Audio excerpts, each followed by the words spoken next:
Shabbat Shalom.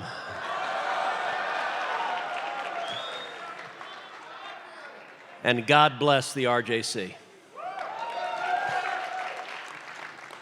What a wonderful blessing to be with so many incredible friends. It's great to be back at the RJC. It's great to be meeting in person again.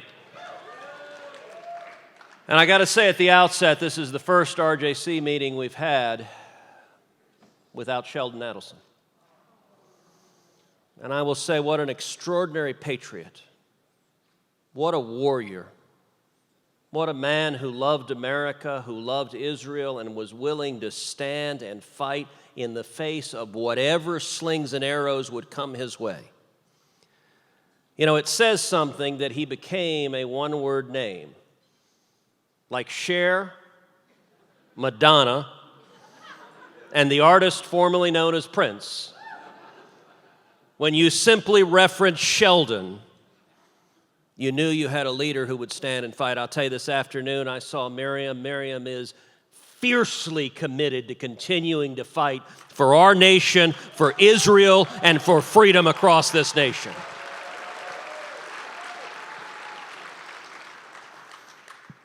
And I am so grateful for the men and women here, for the patriots. Everyone here, there are leaders, there are fighters who don't just quietly watch what's happening in this country and say, oh, that's a shame, but you stand and make a difference. What I want to talk to you tonight about is very simple. How we win. How we win and bring this country back from the edge of the abyss.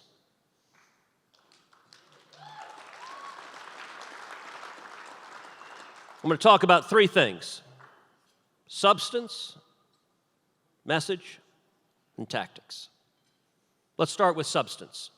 There are lots of areas we could focus on that the men and women here care about. We could talk about low taxes and low regulations. We can talk about securing our border. We can talk about defending the Constitution and Bill of Rights. And the men and women here care deeply about all of those things. But I want to instead talk about the relationship between the United States and Israel and how we strengthen it. You know, if you think about it, last year, just a year ago, we were seeing an incredible flowering of peace in the Middle East.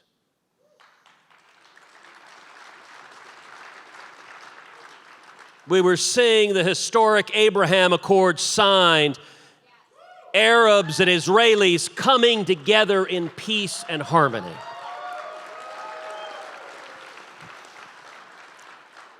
And what I'd like to do is pause and reflect a little bit why that happened.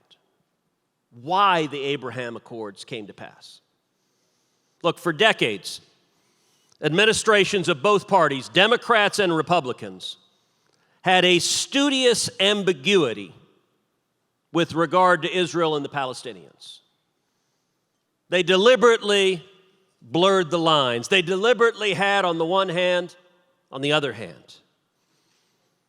Reminds me, Simon, of what Reagan used to say, that he wanted a one-armed economist so he could never say on the other hand. And I'll tell you, that policy of deliberate ambiguity didn't work. It failed. If you want to know how the Abraham Accords came to pass, I think there were two decisions that were absolutely critical, the key antecedents to bringing about the Abraham Accords. The first was the decision to move our embassy to Jerusalem.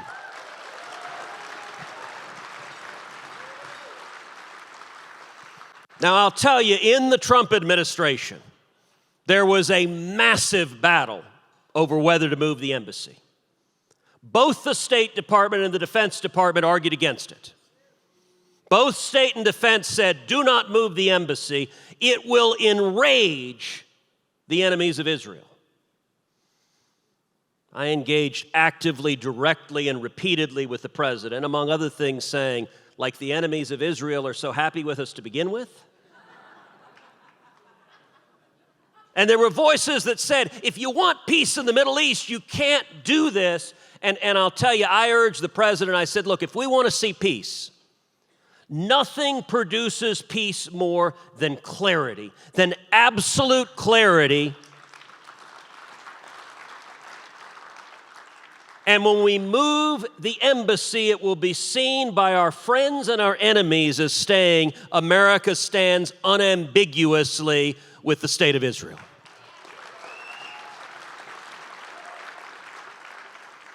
President Trump demonstrated extraordinary courage. He overruled his own State Department, his own Defense Department. He agreed and he moved the embassy, and I was there the day we opened the embassy in Jerusalem.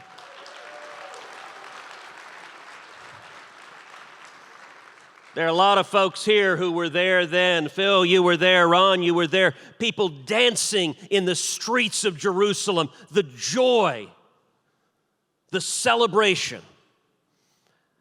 I also don't think it's a coincidence that that very same week that we opened the embassy is the week that President Trump announced he was withdrawing from the disastrous Obama-Iran nuclear deal.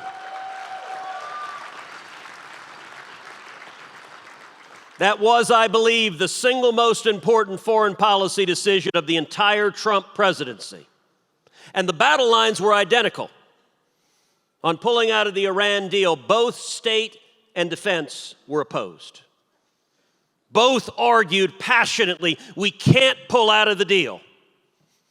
And once again, I repeatedly went to the president in the Oval Office saying sending billions of dollars to the Ayatollah Khamenei, who chants death to America and death to Israel, is a recipe for destruction and death. And once again, the President Trump showed extraordinary courage, withdrawing from that deal and saying we're not going to fund people who want to kill us.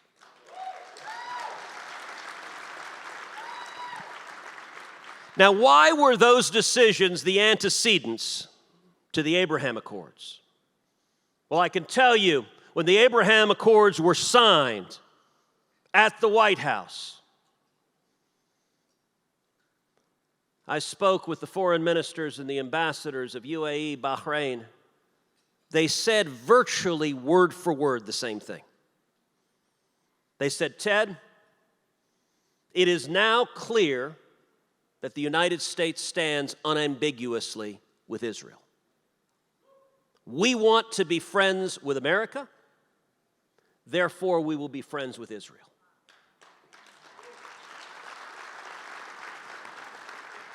If you want peace, clear lines produce peace. Weakness and appeasement doesn't. There is a reason nobody studies at the Neville Chamberlain School of Foreign Affairs. It doesn't work. And by the way, those battles continued. Once we withdrew from the Iran deal, there were still a series of waivers, civilian nuclear waivers, 7 civilian nuclear waivers. Ron will remember well in hearing after hearing with the State Department where they fought to continue those waivers, and one after the other, I tried to call them to account, and one after the other, the administration rescinded the civilian nuclear waivers. There were oil waivers, so when we pulled out of the deal, we had a waiver in place that allowed Iran to sell 1 million barrels a day of oil. It was the principal source of revenue for the regime. There was a dispute within the Trump administration. The State Department argued that if we rescind the oil waivers, the price of oil and the price of gasoline would skyrocket. The Energy Department, which one might think would know something about energy, said that's nonsense, there's plenty of global supply, it's going to have no effect whatsoever. I leaned in emphatically on the side of ending the oil waivers. President Trump again did the right thing, ended the oil waivers, and it turned out state was wrong, energy was right, and the oil prices didn't move at all.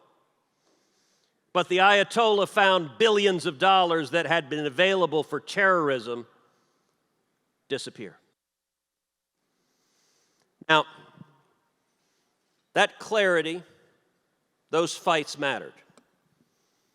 But where are we today? This administration, when it comes to the Middle East is systematically trying to unwind virtually every positive step we took. The first couple of months in office, the Biden administration released over $100 million to the Palestinian Authority, money that went through the PA directly to terrorists and the family of terrorists who targeted and murdered Israelis and Americans. By the way, I don't know about what you guys think, but I'm pretty confident this guy Brandon is going to be our nominee in 24.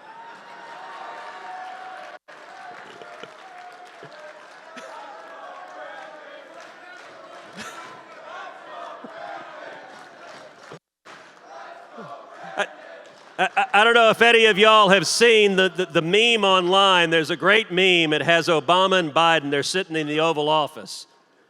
And Biden leans forward and goes, Barack, it's really amazing. People all over the country want to have sex with me. And Obama leans forward and goes, Joe, that's not what that means.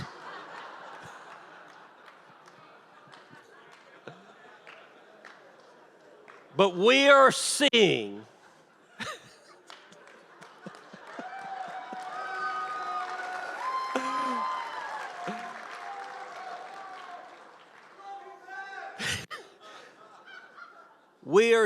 there's a reason that within months of Biden being elected, Hamas rained over 4,000 rockets down on the people of Israel. Because Hamas and Iran were testing the President of the United States. That weakness is fundamentally problematic. On substance, if we want peace in the Middle East, the answer is not, look, you want to talk about fights right now today. Joe Biden and the Biden administration open a consulate for the Palestinians in Jerusalem. It is contrary to federal law, and it's important to understand why they want to do it. It's not consular services. It's not, gosh, we just need services to the Palestinians. You could do that in Ramallah. That's no problem at all. I believe if they could, the Biden administration would love to close the embassy in Jerusalem. They can't. I think they realize the political cost of doing that are too significant.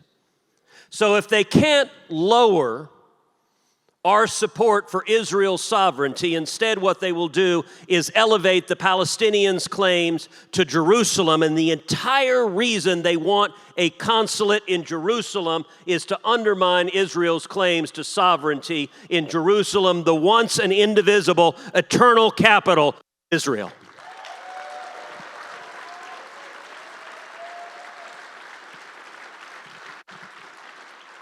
And what they're doing is contrary to U.S. law. It is contrary to the government of Israel hasn't consented, and they're trying to override the government of Israel.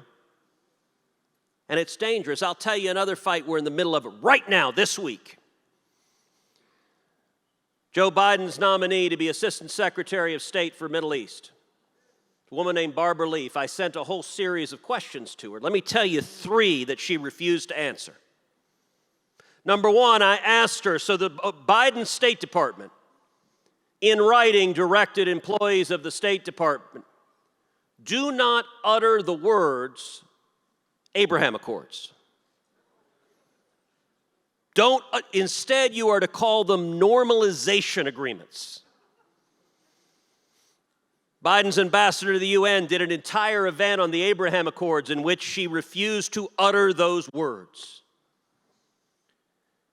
I asked this nominee, produce the written guidance. They refused to turn it over.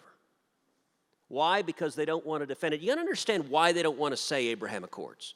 Look, John Kerry, when he was Secretary of State, he was asked, will there be a peace between Israel and the Arabs? And his response was, there will be no Israeli-Arab peace. No, no, no, and no. Well, Kerry was as right on that as he's been on everything else his entire career. They are angry that Israel and the Arab countries proved them wrong, that you don't have to hold peace hostage, trying to force Israel to make concessions to the Palestinians and undermine the security of Israel. A second question I asked is there have been multiple media reports about their negotiations with Iran on what's called a less-for-less agreement. In other words, an agreement where they don't even promise not to develop nuclear weapons. They promise less, and we shower cash on them. Biden administration responds in writing, there are no such negotiations. We don't know what you're talking about. It's a flat-out lie. Third area of questioning. Biden administration has frozen $130 million in military aid to Egypt. And it's done so demanding that Egypt release 16 prisoners currently incarcerated. Now pause for a second and reflect on the irony that we spent the better part of 2 years talking about impeachment and quid pro quos. The last time I checked saying you don't get $130 million unless you release these prisoners is a quid pro quo. But I simply asked the question, who are the 16 prisoners you want released? Tell us their names. Are they affiliated with the Muslim Brotherhood? Are they terrorists? Are they anti-Semites? Are they people who pose a security risk to Israel, to America? Biden's State Department says, we're not going to tell you that answer. They will not acknowledge who it is. Now, I will tell you, they actually have provided the list to the Senate, and they've classified it. So I've read the list. What they don't want is for me to tell you who's on that list. There's no reason for it to be classified. They're literally taking $130 million of U.S. taxpayer money and saying, release these prisoners or you don't get the money. I can't tell you that because they would happily lock me up for divulging classified information. But what I can tell you is Democrats added to an appropriation report a list of 4 names of Egyptian prisoners they wanted released, including an Islamist hate preacher who preaches vile anti-Semitic lies. And the Democratic senators had written into the appropriation language they're trying to get him released. On the substance, these fights matter. We need to engage in the substance. I got a little bit into the weeds on this stuff because the substance matters. Look, we saw with President Trump. What was President Trump's single most redeeming characteristic? The man has a steel backbone and he doesn't back down.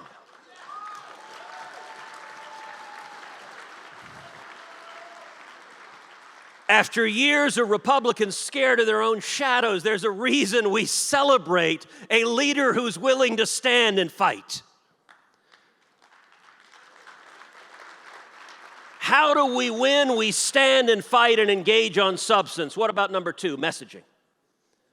Look, all of us know that the corrupt corporate media is broken. 5 years ago, the media used to pretend they were unbiased. They don't anymore. When's the last time you saw someone on TV arguing the media wasn't biased? Donald Trump broke the media.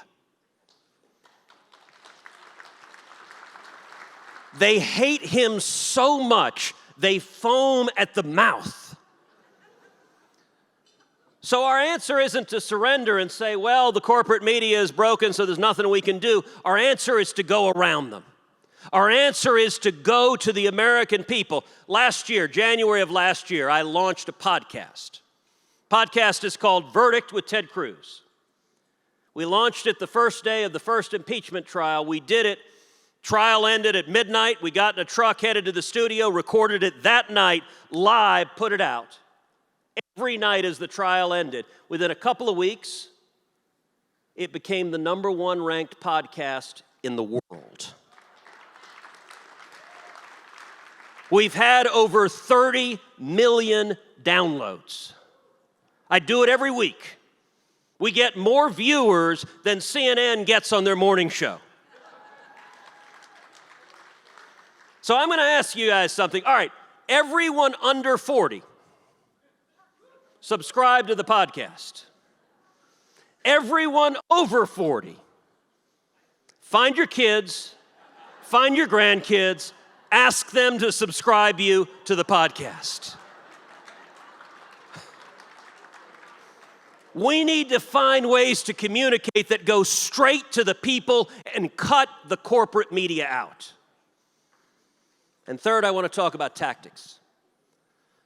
Look, you want to talk about tactics that matter? Look no further than Virginia on Tuesday of this week.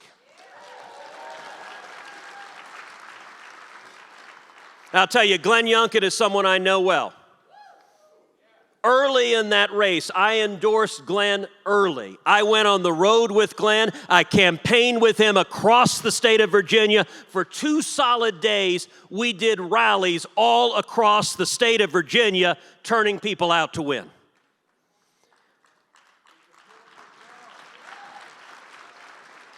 The reason I backed Glenn early is he was the strongest conservative who can win, and we need to be smart, we need to be savvy, we need to find candidates who will be smart and principled and win. And by the way, one of the first speakers here tonight was Chris Sununu.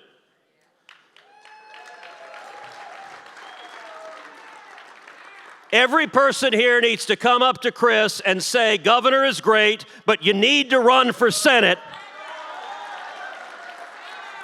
Because this man could single-handedly retire Chuck Schumer as majority leader in the Senate.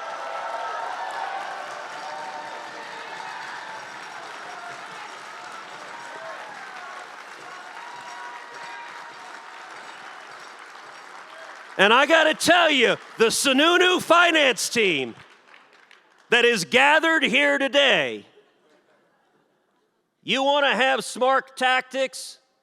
Win the Senate. You want to have smart tactics? Last year, I launched an initiative that was called 25 for 20. Picked 25 House members across the country, endorsed them, campaigned for them. Candidates for the House. Of them, only 2 were incumbents, so 23 were challengers. They were either running for open seats or against Democratic incumbents.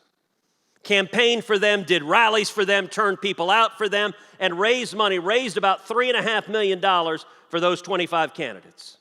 Hard money directly to them that they spent. Of those 25 candidates, we won 14 of those races and nearly took the House of Representatives last time. Now let me say, I see my friend Rick Scott, who's doing a great job leading the NRSC. Thank you for your leadership, Rick.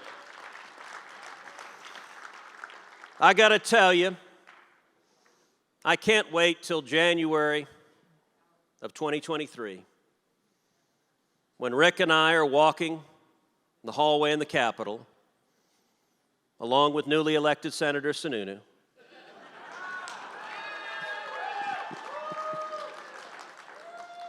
And we're going to bump into a little man in overalls, carrying a screwdriver, and coming to change the sign on Nancy Pelosi's office.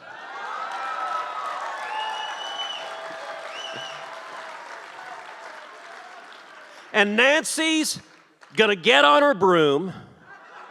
Okay, okay, that's not right. Okay, she's going to get on her private jet, the USS Broom, and fly back to California.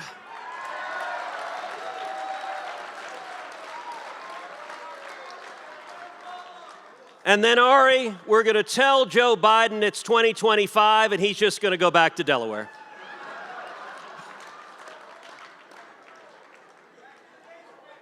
Listen,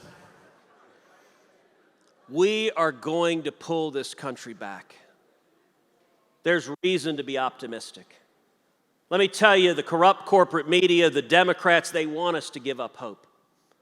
They want us to think it's all lost. But I got to tell you, I am profoundly optimistic. You know, some of us here are old enough to remember Jimmy Carter. None of the women, but the men are old enough to remember Jimmy Carter. We remember double-digit inflation.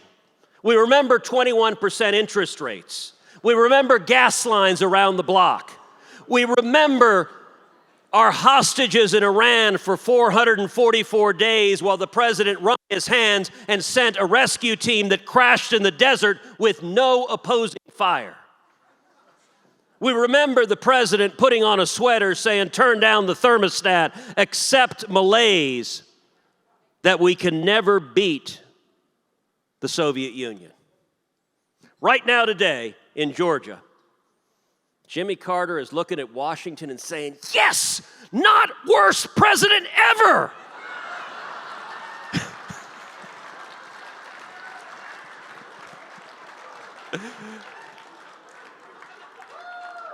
And the reason that gives me so much hope, so much optimism, is that it took Jimmy Carter to give us Ronald Reagan. And Joe Biden and Kamala Harris, the rest of the clown car in Washington, is setting the stage for a victory in 2022, a bigger victory in 2024, and we are going to bring this country back. The men and women here are going to bring this country back. We're going to do it together because America is worth fighting for. God bless you. Thank you.